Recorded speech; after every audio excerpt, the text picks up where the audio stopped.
Cette semaine, à Vidéoterreur, notre top 10 des meilleurs films à écouter.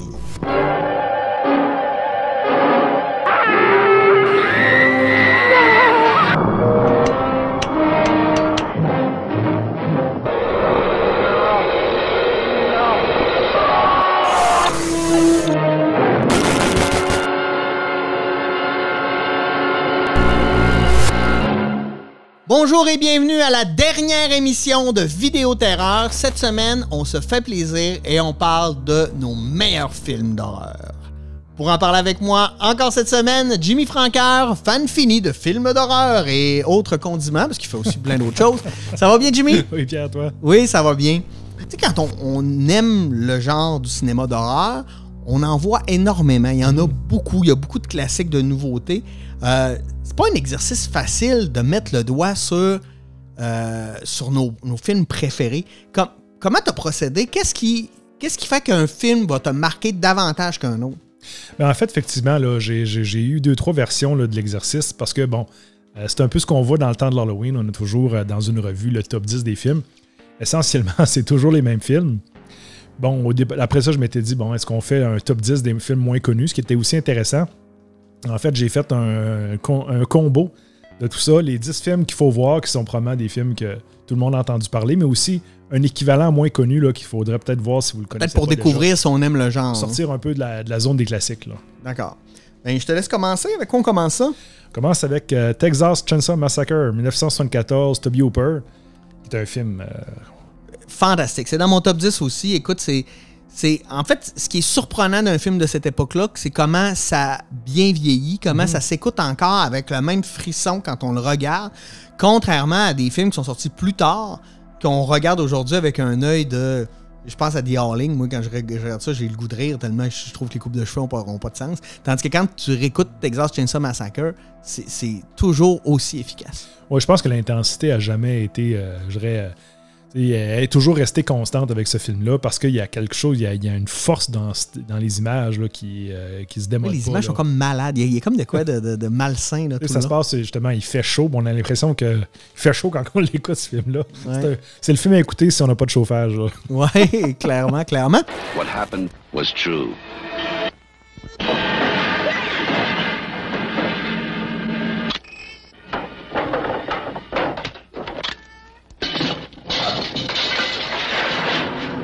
The most bizarre and brutal series of crimes in America.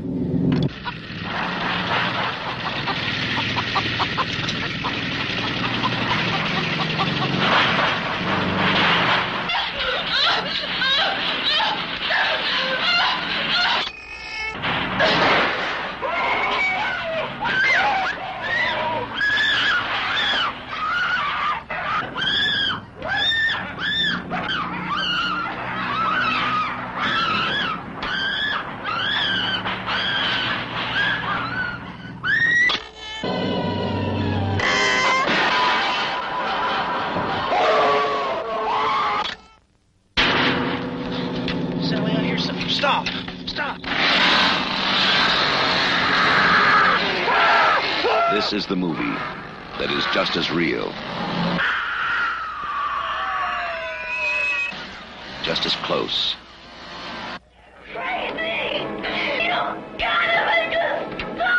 just as terrifying as being there. Even if one of them survives, what will be left? The Texas Chainsaw Massacre. After you stop screaming, you'll start talking about it. C'est le classique du slasher, là, des jeunes qui sont perdus, qui arrivent d'une maison et il y a quelqu'un qui commence à les massacrer avec une scie mécanique. Puis, souvent, ceux qui ne l'ont pas vu, je dirais, on va souvent avoir l'impression que le film est très sanglant, mais c'est un film, justement, que si on le regarde là, je dirais attentivement, il y a très peu de scènes de sang. Là. Oui. Tout est suggéré. Oui, un peu comme Psychose, on est un peu dans la même chose, là, où on est beaucoup plus dans la suggestion. Texas Chainsaw Massacre, on est beaucoup dans la suggestion aussi. Là. Oui, puis on est beaucoup dans le malaise. Là. Tu sais, la scène du repas, là, on a des gros plans de l'œil de la fille qui crie. Là. C'est interminable. Là. Ça c'est angoissant. C'est encore très fort. Là. Ouais. Mais il y a des films comme ça aussi. Là. Bon, je ne veux pas passer trop longtemps, mais dans Halloween, entre autres, il n'y a aucune goutte de sang. OK. Mais votre tête va vous, je dirais, va faire des effets spéciaux à votre place. Là. Ouais. Texas Chainsaw Massacre, on est vraiment dans ce niveau-là. Donc, c'est un film intense, pas tant par ce qui est montré que par ce qui est suggéré. Puis, il y a une force de l'image, encore une fois. Là. Probablement aussi qui fait que, à l'origine, c'était un 16 mm là, quand on l'a tourné puis qu'on l'a gonflé. Donc, il y a un grain de l'image là, qui est très, très intense. Donc, premier film sur la liste. Peut-être équivalent, légèrement moins connu, Sinister, qui a été film de 2012. OK. Le parallèle que je fais, en fait, c'est, bon, pour résumer brièvement, là, c'est quelqu'un qui découvre dans son grenier, emménage dans une nouvelle maison, découvre dans son grenier une série de 8 mm, met ça sur le projecteur et il se rend compte là, que c'est des meurtres là, qui ont été faits. Mais je dirais juste les films de 8 mm de meurtre, là, ils ont un côté justement un peu amateur qui fait un peu penser justement là, à Texas Chainsaw Massacre. Donc, le lien, là, le petit ricochet que je fais vers ce film-là est au niveau un peu de la composition de ces scènes-là, là, qui est très, très intense. Là. OK. Ensuite, on s'en va où? Night of the Living Dead, Ouais. George Romero, 1968. Comme on disait lors d'une émission précédente, qui est à la fois un film marquant sur le plan historique, parce qu'on est dans les premiers films avec un acteur noir qui joue le premier rôle. Socialement, là, c'est un film qui a beaucoup d'impact. Là. Tout à fait. Là. Oh, et c'est un film là, qui a eu un impact majeur, qui a lancé la mode des zombies, qu'on on en a déjà parlé un épisode précédent. Donc, c'est un film là, marquant d'un réalisateur qui va marquer, mais je dirais comme le film aussi à voir, j'ai pris un film que tu t'affectionnes particulièrement, Dawn of the Dead. Je trouve encore meilleur, qui va plus loin, qui est long, qui est lent, mais qui amène la peur par le nombre. On sort, autant Night of the Living Dead, on est dans une maison, donc c'est très, très à huis clos. Autant dans Dawn of the Dead, on est au niveau de la société. Ouais. Je trouve que ça a un impact encore plus marquant. Grand film, moi j'ai des images quand j'écoute ça pour la première fois qui m'ont resté marquées pendant longtemps, et quand je l'ai revu des années plus tard, j'ai comme fait wow, et aujourd'hui c'est un film que je réécoute à chaque année. Oh oui, c'est un film très très très intéressant. Je pense que Dawn of the Dead, c'est un film qui il y a de l'action, il est très diversifié en fait. Oui. C'est un film qui a de l'action, il y a des bouts presque drôles, il y a de l'horreur, il y a de la tension. Les rapports humains, oui, c'est vraiment un grand film. C'est probablement aussi un film qui a été très marquant là, pour tous les films, par exemple, comme The Walking Dead, les téléséries. La structure là, du mythe du zombie est là. Ouais. Donc, c'est un incontournable. Là, vraiment. Faut clairement voir. Là. Ouais. Ensuite, Exorciste. Oui. Qui est je dirais, un des films aussi qui a eu un impact majeur. Bon, premièrement, parce qu'on est dans les films de possession. Je pense que tout le monde là, d'un certain âge a vu ça au cinéma, a été souvent marqué par ça. Là. Oui, on nous faisait peur quand on était petit avec ce film-là. On voulait pas que quand on était enfant ou ado qu'on écoute ça, parce qu'il y a comme de quoi de lien, de réaliste aussi. Je pense que c'est ça qui était peurant. Là. Il y avait comme un mythe aussi à travers justement là, ce film-là, que c'était un film très très intense. Il faut aussi se rappeler que la culture, appelons ça judéo-chrétienne, était plus importante dans les années 70. C'est un film qui a choqué. Là. Oui. Même encore aujourd'hui, tu l'écoutes, puis c'est pas... Non, il y a une intensité. Mais même si l'Église, c'est beaucoup, je dirais, un peu mis en opposition à ce film-là, si on regarde sur le plan de l'histoire, c'est très pro-catholique, là, pro-chrétien, parce qu'en fait... il faut bien faire l'exorcisme. Je veux dire, le bien gagne à la fin, là. Puis quelque chose qui a ajouté aussi, je pense que c'est une enfant. Mm-hmm. Et puis ça, je veux dire, pour l'époque, même encore aujourd'hui, on dirait que les enfants dans le film d'horreur, on touche pas à ça. Là. Non, puis là, non seulement ils touchent, mais c'est la place centrale. Là. Ouais. La possession est via l'enfant. Fait que c'est un film très, très intéressant. Puis même le roman était marquant à l'époque. Là. Oui. Donc, c'est une œuvre importante. Au niveau des studios aussi, ça a été un succès de box-office majeur. Et c'est aussi ce qui a lancé, je dirais, au niveau des studios, l'intérêt pour l'horreur. Là. Parce qu'on se rend compte que l'horreur est payante, donc on a avantage à produire des films aussi. Là. OK. Fait que peut-être petit ricochet vers Exorcist 3. OK. Légion, Exorcist 3 Légion, qui a été réalisé par l'écrivain d'Exorcist. OK. William Peter Blatty, qui a écrit le roman Exorcist. Il avait écrit aussi la suite Légion. Et il décide de produire son premier film. Au niveau de la réalisation, là, je dirais, il a réalisé 2 films à ma connaissance, là, William Peter Blatty, mais Je dirais que sur le plan visuel, là, je vous dirais, si vous ne l'avez pas vu, c'est un film très, très bien réalisé. Les dialogues sont géniaux. Je dirais, sur le plan affectif, je préfère le 3 que le premier. Là. Mais le 1, pour toutes les raisons, je dirais, historiques et l'impact majeur qu'il y a eu. Mais le 3, là, si vous ne l'avez pas vu, je vous dirais, c'est à voir. Là. OK. Ensuite, qu'est-ce qu'on a? Suspiria, 1978 de Dario Argento. Un film visuellement innovateur au niveau de la musique avec les Gobelins, une musique qui est intense. Sur le plan aussi, je dirais, c'est un film qui est puissant. Là. C'est sanglant, c'est violent, c'est italien. Ouais. On est vraiment dans l'art intense là, avec les Italiens. Donc, je dirais la plupart des fans d'horreur connaissent Suspiria. J'ai fait un petit ricochet dans ce cas-ci, avec Inferno. Du même réalisateur, Dario Argento. On est en 1980, 2 ans plus tard. Sur le plan de l'esthétique, c'est vraiment la même continuité, mais malheureusement, il est moins connu, mais c'est un film, encore une fois, très fort visuellement, avec les couleurs, encore une fois, très italien, sanglant. Et on est dans une forme de continuité un peu avec la mythologie d'Argento, là, où il a fait une trilogie avec le thème là, des Suspiria, Inferno puis la Murder of Tears. Mais c'est un film à voir là, si vous avez aimé Suspiria. Là. Ensuite? Nightmare on Elm Street, Freddy. De Wes Craven. Là, tu me perds un peu. J'avoue que je suis pas un grand fan de Freddy. En fait, là, je l'ai mis, je dirais, plus pour son importance dans la culture populaire. Oui. C'est vrai. Là-dessus, tu as parfaitement raison. C'est un film de 1984. On commence à voir je dirais les tueurs, appelons ça, stars. Ouais. Bon, comme Jason avec Vendredi 13, Freddy. Freddy, l'innovation, c'est qu'on n'est pas nécessairement dans un camp de vacances parce qu'à cette époque-là, c'est beaucoup ce qui est à la mode. C'est via le rêve, donc il y a une innovation qui est intéressante. Puis Freddy va devenir, je dirais, une figure populaire vraiment importante. Là. On va le retrouver, par exemple, dans des vidéos de musique. MTV le faisait venir de temps en temps pour les entrevues. On va le retrouver sur les posters. Donc, dans la part de la culture populaire, je pense que Freddy a quand même sa place. Même si le film, bon, à certains égards... Là, moi, je trouve qu'ils ont vraiment mal vieilli. Puis même les derniers, c'est des blagues. Là. Je veux dire, il n'y a plus rien d'intéressant. Mais là, ça, c'est personnel. Là. Non, ben en fait, je pense que tu touches à un point là, que je pense que Freddy a été aussi beaucoup... je dirais justement, de par son intérêt dans la culture populaire, on a voulu le rendre de plus en plus inoffensif. Puis c'est devenu presque une figure comique. Ce qui l'a amené à être un espèce de méchant un peu édenté. Là. Il avait perdu son mordant. Puis ça fait déjà plusieurs films. Mais je pense que sur le plan, encore une fois, là, de la part historique là, dans le cinéma, il était quand même important de le nommer. Là. Oui. Petit film peut-être à voir dans la même lignée des tueurs vedettes. Vendredi 13. J'ai choisi le 3e.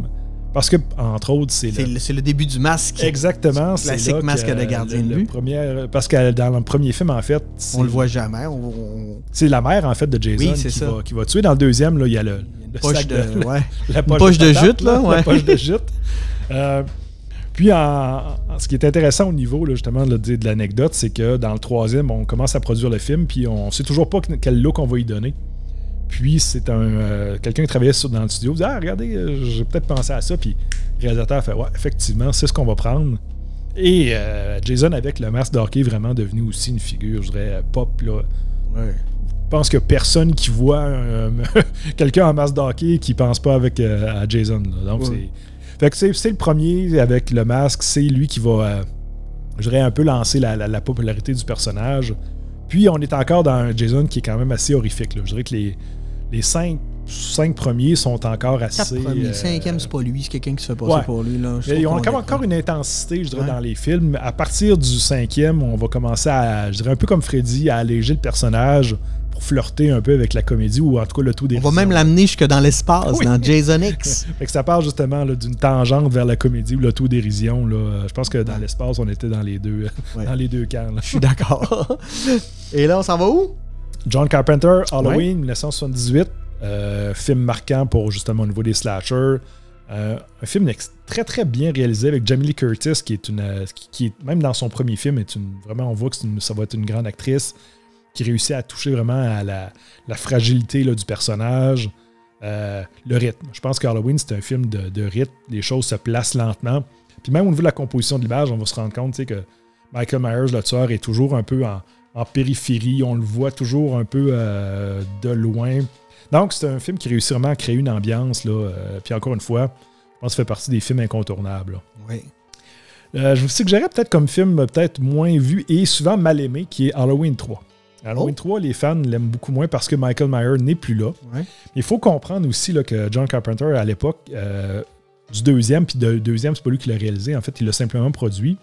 Bon, ceux qui s'en rappellent, là, Michael Myers meurt à la fin, là, donc si vous ne l'aviez pas vu, je vous ai vendu le punch. Puis bon, il revient avec l'idée que ça serait le fun de faire un Halloween à chaque Halloween. Donc, produire un film à chaque année. Et appelle ça Halloween 3. Et c'est probablement là, ce qui a tué un peu le film, c'est que les gens s'attendent à voir Michael Myers, voient une histoire de masque d'Halloween qui tue les enfants. Personne ne comprend.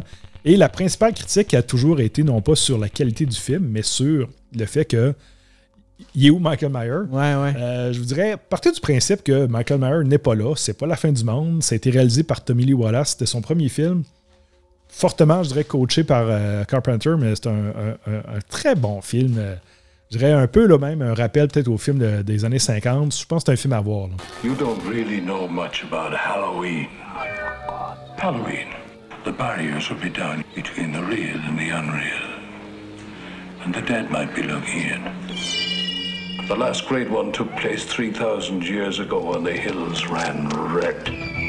Halloween, the children. You happen to know anything about this Cochran? All I can tell you, mister, is watch out. He's watching you, friend, I guarantee you that. Trick or treat, trick or treat. Hey, Mr. Cochran, just what is the final process? Fellas, I was just kidding. Witchcraft. To us, it was a way of controlling our environment. Hey!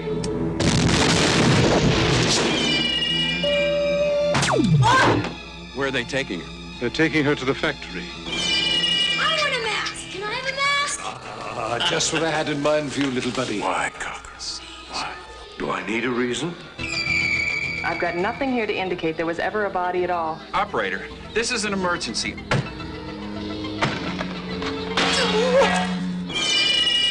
I do love a good joke, and this is the best ever. A joke on the children. I'm glad you'll be able to watch it. You've got to believe me! They're going to kill us. All of us. Stop it! Halloween. The world's going to change tonight, Doctor. Happy Halloween. Stop it!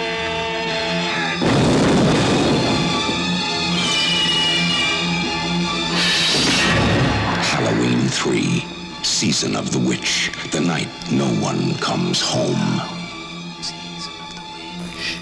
Autre film important, au niveau, je dirais, de la lignée, là, c'est avec les films classiques, Fright Night, 1985, Tom Holland. Écoute, Film de vampire. hilarant. Ah, mais peurant aussi. touchant même, oui, parce touchant, qu'en fait, je pense que le Roddy McDowall joue probablement un de ses rôles les plus intéressants. Ouais. Le tueur de vampires qui en fait, qui est très... qui a peur, là, tout simplement.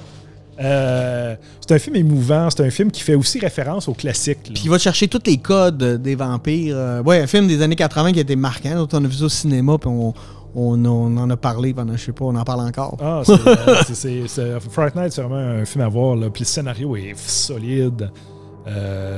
Tom Holland a fait un travail vraiment exceptionnel. What would you do if you accidentally discovered the house next door was occupied by something not human? Something horrifying. Something unspeakably evil. No one believes you. Mom, I didn't have a nightmare. Not your mom. They did kill a girl over there. Not your girlfriend. Charlie, is this some sort of a trick to get me back? Not even the police. Look, I know it's crazy. I know that, but look, Lieutenant! It knows that you know. You'll do anything to protect yourself, but it will do anything to protect its secret.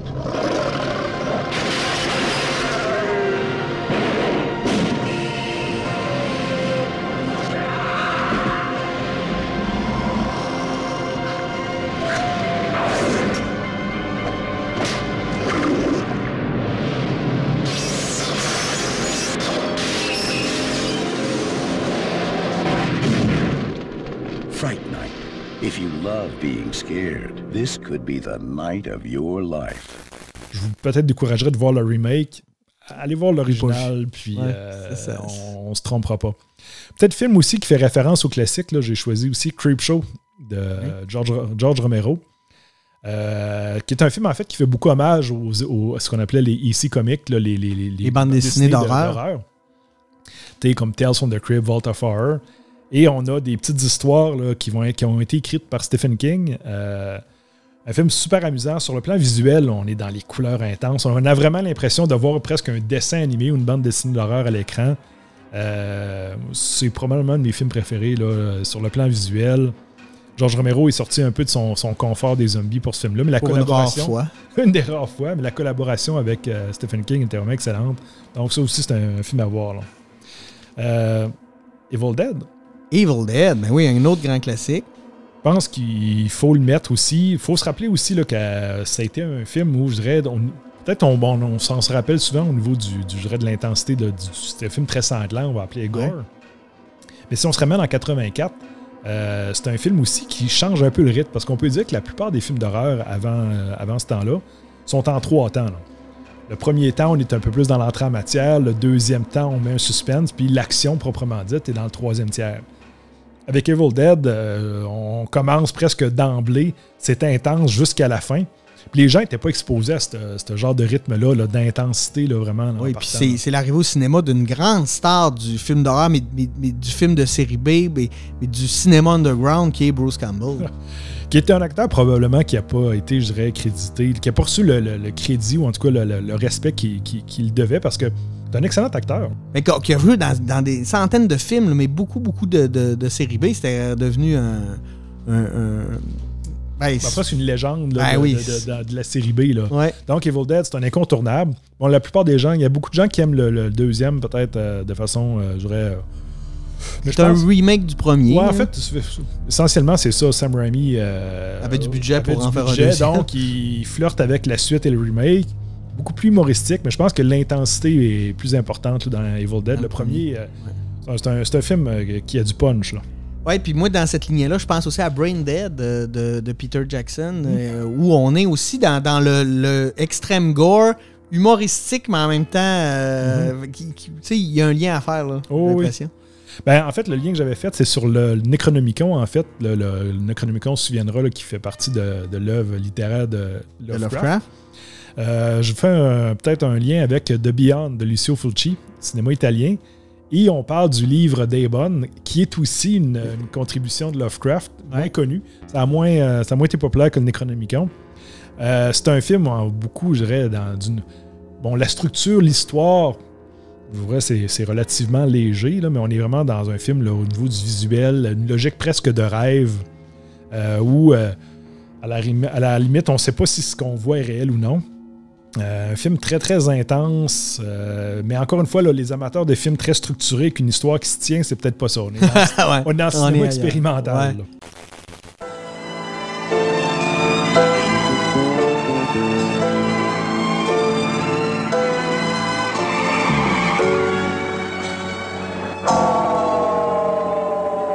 You are Liza, aren't you? Yes. My name is Emily. I've been looking for you.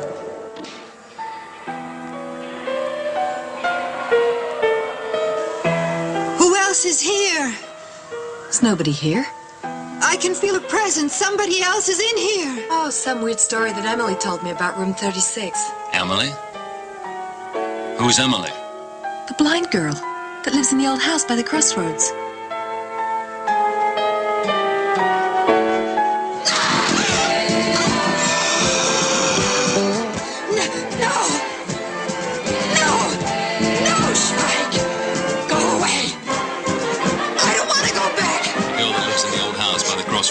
Yes! That house has been abandoned for the last 50 years. But that's not true. It's not possible. I was there. This house was constructed on one of the...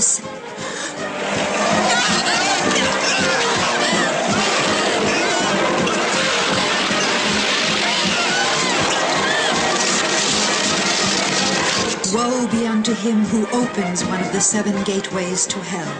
Because through that gateway, evil will invade the world. Et ensuite?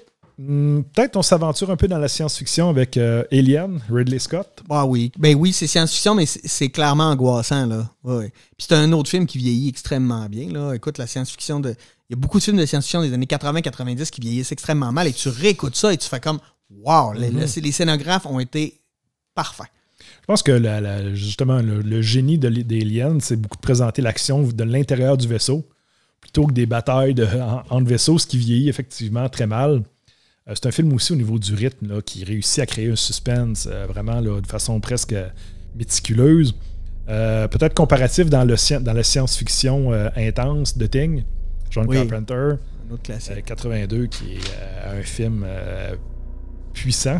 Probablement un des films qu'un studio a produit avec autant de gore, de sang. Un film mais qui vieillit exceptionnellement bien. Même les effets spéciaux. Là. Oui, non, c'est rien à dire. Même aujourd'hui, là, on est loin du CGI et des effets par ordinateur. Puis quand vous regardez ce film-là... très impressionnant. C'est vraiment très impressionnant. Dernière... catégorie rapidement, parce qu'on va manquer de temps. The Wolfman, 1941, film de l'Universal de monstres, le classique. Belle atmosphère. Et ne t'en déplaise, de Howling. Joe Dante, que je trouve encore qui est un film exceptionnel là, de loup-garou. Ouais. Bon, certains vont préférer American Werewolf in London. Oui, avec de John Landis. Je pense que c'était ton cas. Hein? Oui, clairement. Clairement, puis même, je dirais...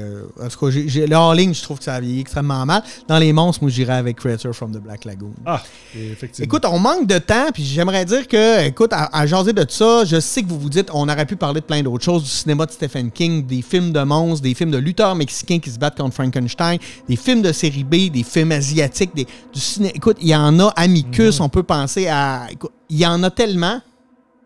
Envoyez-nous vos suggestions. Peut-être qu'il y aura une deuxième saison. Si vous la réclamez, on vous la fera. Si vous la réclamez, on vous la fera. Merci beaucoup d'avoir écouté Vidéo Terreur en vous souhaitant plein de cauchemars.